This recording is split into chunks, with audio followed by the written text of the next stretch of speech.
Alors, aujourd'hui, on a eu à faire vraiment des activités ici à Joal Fadiouth et à Nguyen. On a eu à faire des ateliers de formation sur les questions du changement climatique, etc. Et aujourd'hui, il était question de faire un atelier de sensibilisation sur la question du genre, parce qu'on a vu au sein de la communauté, c'est un terme générique qui n'est pas assez compris, donc il fallait un peu revenir sur les définitions clés du concept et faire la relation qui existe entre le genre et les ressources naturelles, afin vraiment que les communautés puissent s'approprier ces termes-là, ainsi ça puisse faciliter plus ou moins, on dirait, le travail que nous sommes en train de réaliser avec les communautés. Donc, il était important de parler du genre dans le cadre du travail que nous faisons, parce que nous travaillons beaucoup avec des femmes et il était important que les hommes et les femmes et d'autres groupes qui sont là aujourd'hui puissent se retrouver dans une salle et avoir une compréhension harmonisée par rapport à la question du genre. Donc les informations données aujourd'hui, c'était une manière pour nous, pour faciliter le travail qu'on aura à faire tous ensemble.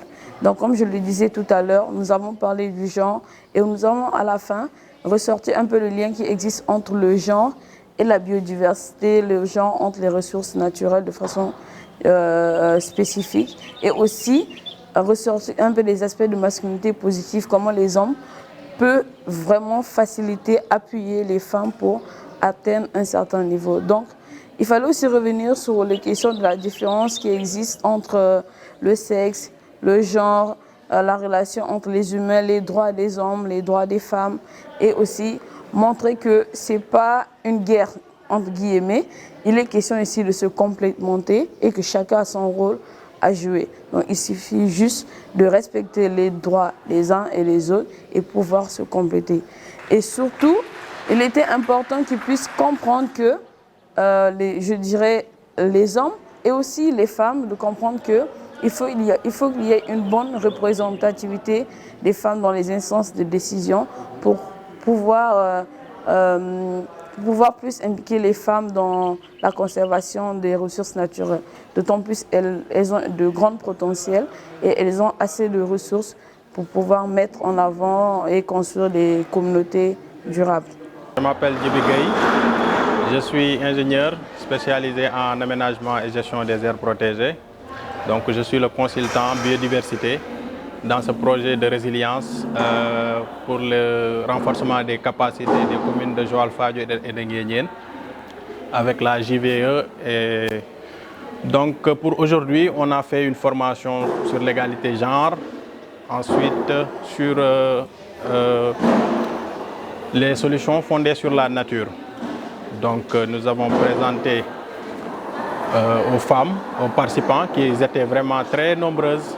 On a eu une grande représentation des femmes de la commune de Joal Fadiouth, notamment les femmes transformatrices. Donc on les a présentées qu'est-ce que c'est que les solutions fondées sur la nature, c'est quoi leur importance, quels sont les critères pour qu'une une activité soit solution fondée sur la nature. Donc nous leur avons aussi présenté quelques activités qu'elles peuvent faire au niveau de leur zone pour avoir des revenus, en même temps pour participer à la lutte contre le changement climatique. Et nous avons remarqué que plusieurs de ces activités-là sont déjà menées au niveau de la commune. Et ce qui leur manque, d'après l'atelier de diagnostic qu'on a eu à faire à la fin de la formation, c'est qu'elle manque un peu de renforcement de capacité, d'où l'importance aujourd'hui de cette activité.